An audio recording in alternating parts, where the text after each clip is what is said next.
Okay, I thought I'd do a little video. My son and Game are going to put the Darche 270 down.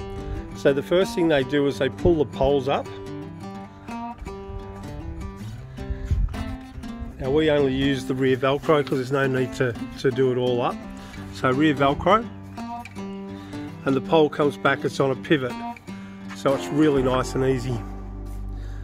Now they're going to undo the two straps, so we have a strap tying it back from both ends. This shows the simplicity of this fantastic... Oh, there's a finger.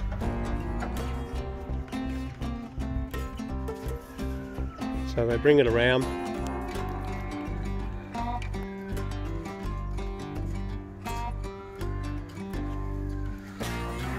Now the poles come from either end, so they put one end in at a time.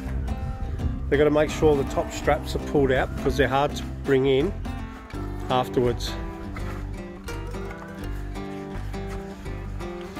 So they'll pull the top straps out now because it'll get too tight. There we go. One.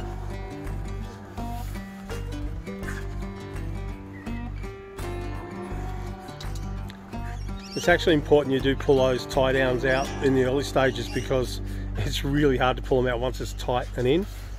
Now what we do, we roll separately. You'll see what they're doing there. And we find it fits in the bag far better.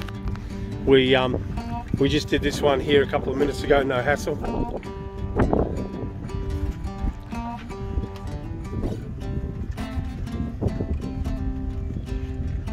Pull the tie down straps on. Pull them down nice and tight.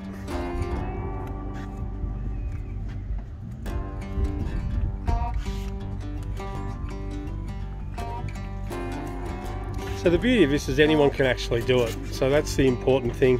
It's the simplicity and the ease of putting it up and down. So we're just making sure we've got it nice and tight. And then we'll pull the cover over. Game's got a bit more height than Wasana, so you'll pull the bag over. This is the awning that we fitted this afternoon. And it's as simple as that to put together. So you don't need a huge amount of strength, you just got to make sure you pull it in nice and tight. You can see the bag has got plenty of space in it. So it works really, really well. Nice and simple.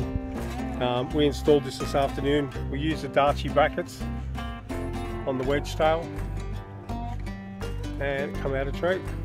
And now when we're on the river, up the Werribee River with a jet ski, we'll be able to sit in pure shade. Right guys, thank you.